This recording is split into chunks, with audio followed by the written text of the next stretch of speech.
Olá a todos, o meu nome é Luís Pereira, sou Territory Manager na MicroStrategy Portugal e tenho hoje comigo o Daniel Ferreira, que é o nosso pré-venda para Portugal e Espanha. Antes de mais, queria agradecer ao IDC a oportunidade e também quem nos está a assistir em direto à nossa sessão. Aquilo que nós preparámos para hoje é essencialmente fazermos aqui uma viagem sobre os principais desafios numa transformação na área do intelligence, para que de facto as organizações se possam manter resilientes e sustentáveis e obviamente transformar-se para terem uma verdadeira cultura digital. E começamos aqui com aquilo que são as previsões do Futurescape do próprio IDC, em particular aqui a previsão número 8, que nos fala daquilo que são os principais fatores críticos a ter em conta nesta transformação. E são eles, efetivamente, centrarmos naquilo que é o cliente e também, obviamente, termos um conjunto de processos que são cada vez mais baseados em dados e não em intuição ou qualquer outro tipo de modelo interno que nos permitam tomar decisões, às vezes, sem grande base factual. E é identificado aqui um conjunto de iniciativas estratégicas, por um lado, obviamente, uma inovação estratégica, por outro, o Intelligence Everywhere e também a própria transformação dos modelos de trabalho. E aqui eu focaria, naturalmente, no Intelligence Everywhere. E porquê Intelligence Everywhere? Porque ao longo da nossa jornada e ao longo dos anos, sempre temos pautado aquilo que é a nossa visão como sendo o Intelligence Everywhere. E, portanto, todas as nossas decisões, todas as nossas, iniciativas vão precisamente nesse sentido de dotar cada vez mais as organizações com a capacidade de poderem ter intelligence em todo o lado. Contudo, este Intelligence Everywhere, tradicionalmente, tem estado sempre muito no bottom line, ou seja, tem estado sempre muito o foco em processos que nos permitam otimizar, que nos permitam fazer redução de custos, que nos permitam efetivamente tornar aquilo que é a própria operação da organização mais eficiente e, obviamente, com maior sucesso. Há também um conjunto de iniciativas que temos vindo a observar, se calhar mais recentemente, que se prendem com a utilização do intelligence mais para fora. E aí falo-vos de iniciativas de data monetization, que é natural hoje em dia as organizações terem uma panóplia de dados que têm que conseguir potenciar, têm que conseguir capitalizar nesses dados e aí sim requer uma análise ou uma reflexão profunda, provavelmente na criação, enfim, na avaliação e definição de novos modelos de negócio para que possamos então tirar o máximo partido e, como dizemos aqui, tirar de facto com o Intelligence Everywhere, fazer com que seja crucial em toda a operação da minha organização. Mas nós fizemos aqui um pequeno barómetro, com base, obviamente, na nossa experiência e no nosso conhecimento de mercado e, digamos que chegamos a resultados que não são tão animadores. Apenas 20% dos destinatários na organização destes processos de transformação do intelligence depois utilizam efetivamente esse intelligence nas suas ações do dia-a-dia e, portanto, naquilo que é a sua operação diária. E os principais fatores apontados são, por um lado, a falta de tempo, ou seja, é difícil obter e é lento obter a informação de que necessitam para, de facto, tomarem decisões com base em informação, com base em dados. E aqui temos, obviamente, algumas iniciativas que se podem iniciar, efetivamente, para endereçar este tipo de preocupação. Por outro lado, temos a questão das capacidades, o know-how interno.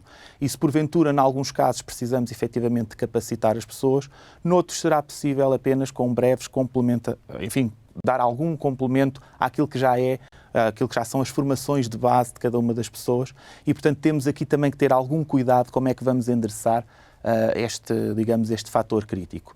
Por último, um último fator que nos foi apontado é, de facto, a confiança. E aqui temos um grande problema, existe uma panóplia enorme de dados na organização e nem sempre as iniciativas estão sincronizadas e, obviamente, isso é um problema, porque depois basta haver uma pequena desconfiança naquilo que são os valores, naquilo que são os resultados, basta haver uma discrepância, por exemplo, de departamentos diferentes, para que, claro, depois, a partir daí, toda a iniciativa de transformação não tem aderência e acaba por cair um bocadinho, não ter, então, os resultados que esperávamos. Nós temos vindo, obviamente, a terem atenção, se quiserem, estes 3 fatores críticos e é isso que temos vindo a implementar do ponto de vista do roadmap na plataforma que temos vindo a desenvolver. Não é assim, Daniel? Sim, Luís. Bom, então estes 3 fatores, nós do ponto de vista de roadmap tecnológico, acabamos por concretizar em 3 pilares, também eles. Ou seja, potenciar experiências modernas, uma arquitetura aberta e uma plataforma robusta e escalável. Vamos então agora ver um bocadinho em detalhe cada um destes 3 pilares. Começando pela experiência moderna. Ora, as organizações têm que se modernizar e rapidamente adaptar-se de modo a fornecer a informação necessária aos seus colaboradores, clientes e parceiros, de forma eficiente e no formato adequado. A informação tem que ser fácil de consumir. Idealmente, ela deve ser omnicanal e autoexplicativa. Então, um exemplo disto é o Hyperintelligence. O Hyperintelligence é a capacidade de levar informação às pessoas de modo instantâneo, em vez de serem as pessoas a procurar informação em vários sistemas.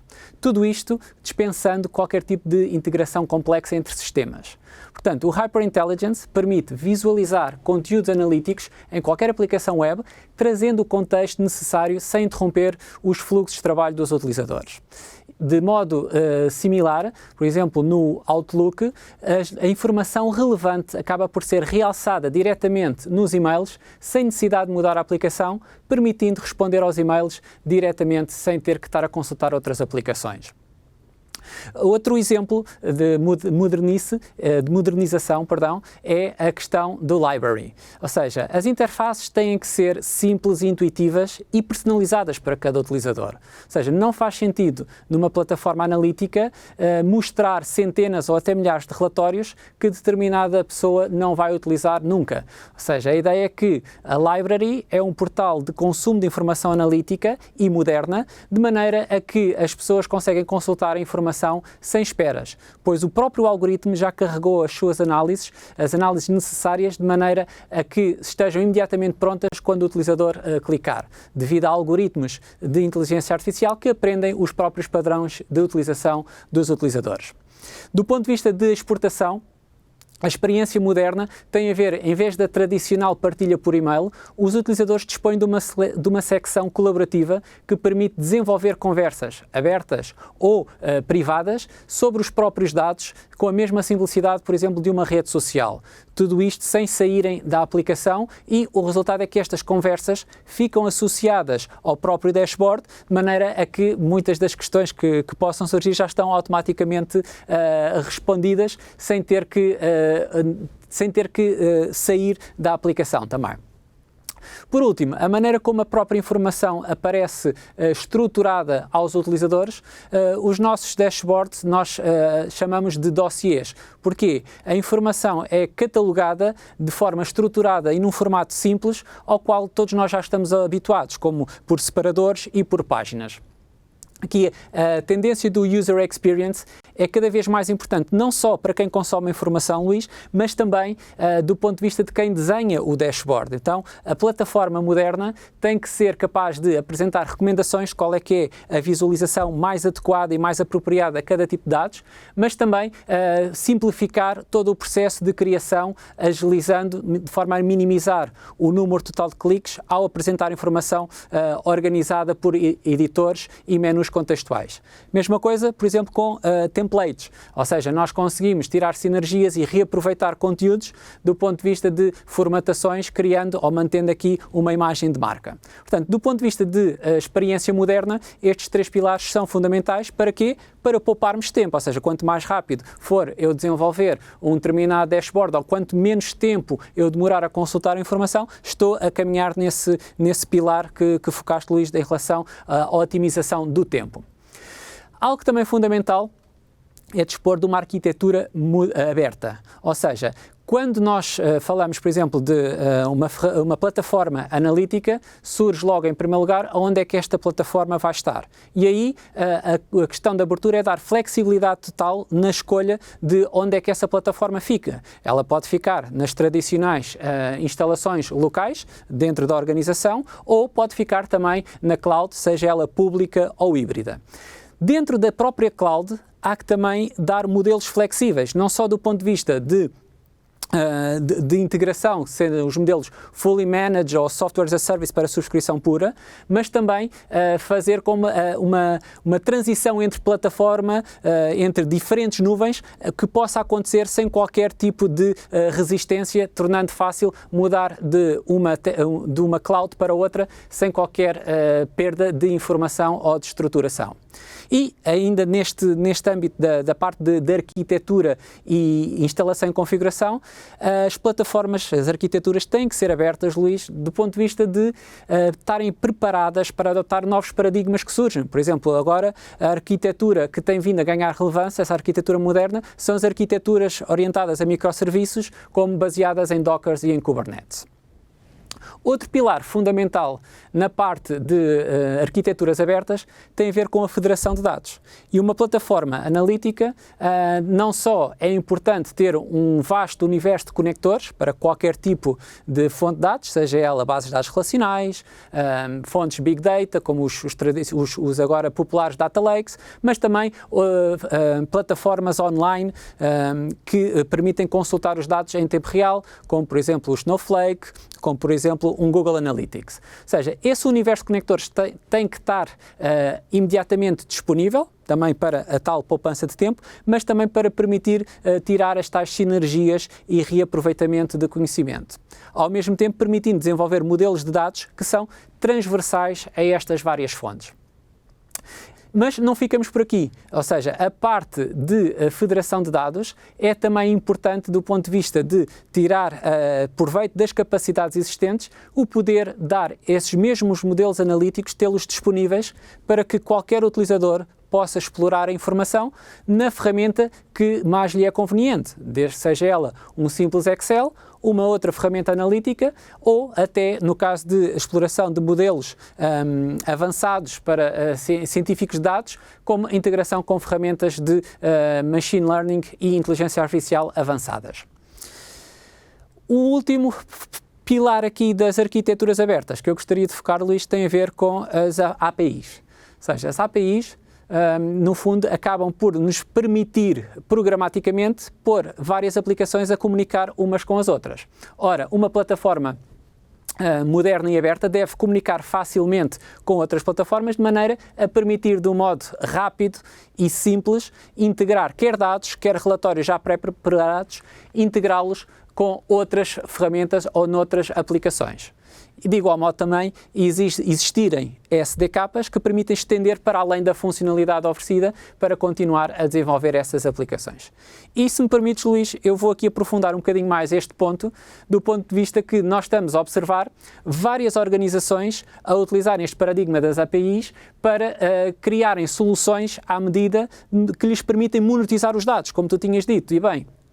Ou seja, aqui, a capacidade de poder criar estas soluções e estendê-las, eu gostaria de buscar aqui o exemplo que nós agora com a pandemia estamos habituados já a ver na televisão, nos meios de comunicação social, em todo lado, já qualquer pessoa sabe interpretar um dashboard ou interpretar um determinado indicador de maneira a que introduziu uma pressão de tal forma analítica nas organizações que essa expectativa também já é esperada no meio empresarial.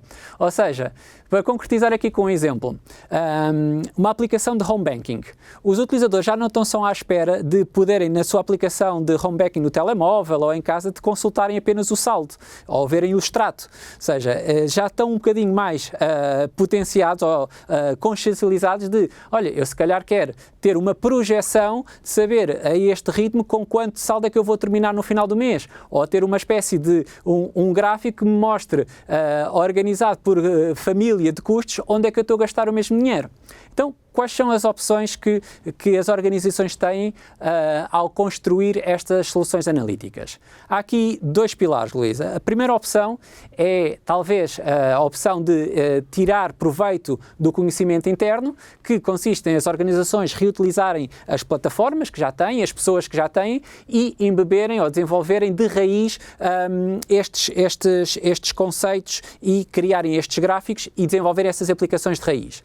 Mas aqui, se calhar, a melhor opção acaba por não ser essa. Se calhar a opção 2, de poder reutilizar plataformas que já dão essas visualizações, que já dão essa conectividade rápida aos dados, no regime de OEM, no fundo, acaba por nos permitir criar estas aplicações de forma mais rápida, sem nos focar efetivamente nas peças e poder nos concentrar efetivamente na aplicação real, sem ter que estar a reinventar a roda. Tens aqui um acelerador, ao fim e ao cabo, estamos à procura de aceleradores que possam agilizar esse desenvolvimento. Certo, exatamente.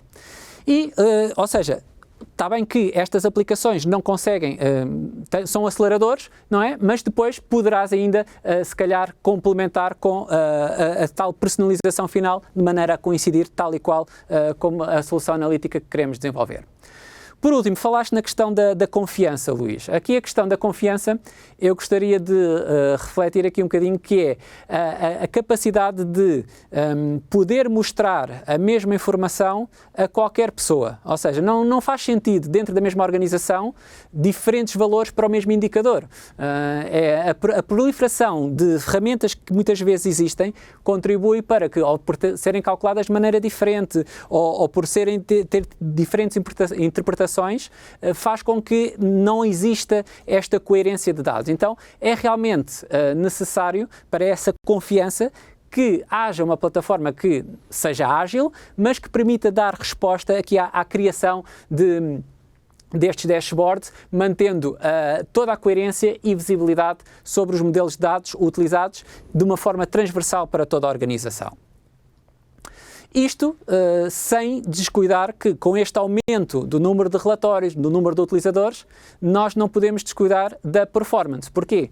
Com o aumento e com a popularidade que temos visto desta capacidade analítica, sobretudo agora com o Covid e com estes indicadores, as pessoas já poderem interpretar os indicadores mais facilmente, há uma maior apetência e há um maior número de relatórios e de dashboards que começam a aparecer. Ora, a mesma plataforma vai ter que dar, então, resposta a mais utilizadores. Significa que, se a plataforma não estiver preparada, os utilizadores também vão perder a confiança por não estarem a obter informação nos tempos de resposta que esperavam ou que seriam aceitáveis. Por último, a questão aqui da privacidade e segurança. Não é possível cumprir, por exemplo, com os crescentes requisitos, quer de segurança, quer de privacidade, sem endereçar estes mesmos paradigmas de forma rápida e segura. Ou seja, vamos pegando aqui no exemplo do RGPD. Ou seja, se eu não tiver catalogados onde é que estão os dados e quem é que está a utilizar os dados, vai-me ser muito difícil conseguir cumprir com estas novas regulamentações e com outras novas que possam vir a servir. Luís, o que é que achas disto? Bom, acho que sim, foi bastante exaustivo. Vou tentar aqui então sumarizar para ver se estamos todos na mesma página e se conseguimos perceber. Portanto, ao fim e ao cabo, esta questão do timing ou do tempo que as pessoas levam a obter informação, é importante ter aqui informação instantânea, os tais insights que podem aparecer em contexto, mas também é importante ter que a informação venha personalizada. Portanto, a pessoa não perder muito tempo à procura da informação, e isso obviamente percebe-se perfeitamente porque é que resolve, ou porque é que pelo menos endereça aqui ou tenta mitigar, digamos, esta preocupação. No caso da abertura e da integração, perceba então que tiramos o maior partido do conhecimento que possa existir in-house, o que não quer dizer que depois não possa haver modelos híbridos ou modelos mistos em que possas combinar aqui, e gostei muito da componente da customização, portanto, aproveitar portais eventualmente que já existam ou outras aplicações, embutindo, digamos assim, de forma quase transparente. Isso obviamente é importante para os utilizadores, que assim não têm que, enfim, ter uma curva de aprendizagem praticamente nula, não é? Portanto, a utilização é a utilização do dia-a-dia. Aqui na parte do Enterprise gostei, a questão de obtermos aqui uma única verdade, mas isto, claro, terá que ser uma camada que não é ao nível dos dados. Portanto, tu tens a questão do governance aplicado aos dados, e aqui estamos a falar de um governance que está numa camada acima desta, semântica. Uma camada semântica, e que, portanto, aí vai ter, claro, vai ter vantagens ao nível das regras de negócio, porque é esta camada que vai eventualmente aplicar e não aos dados em bruto, diria eu. E, portanto, eu diria que é isto mesmo, é um bom sumário daquilo que efetivamente nós identificamos e aquilo que estamos a endereçar no nosso roadmap, neste que é o nosso objetivo e que é o nosso target de conseguirmos, de facto, chegar à nossa utopia do Intelligence Everywhere. Sim. Muito obrigado a todos, espero que tenham gostado. Qualquer questão que tenham e qualquer dúvida, estamos disponíveis. Obrigado uma vez mais. Obrigado.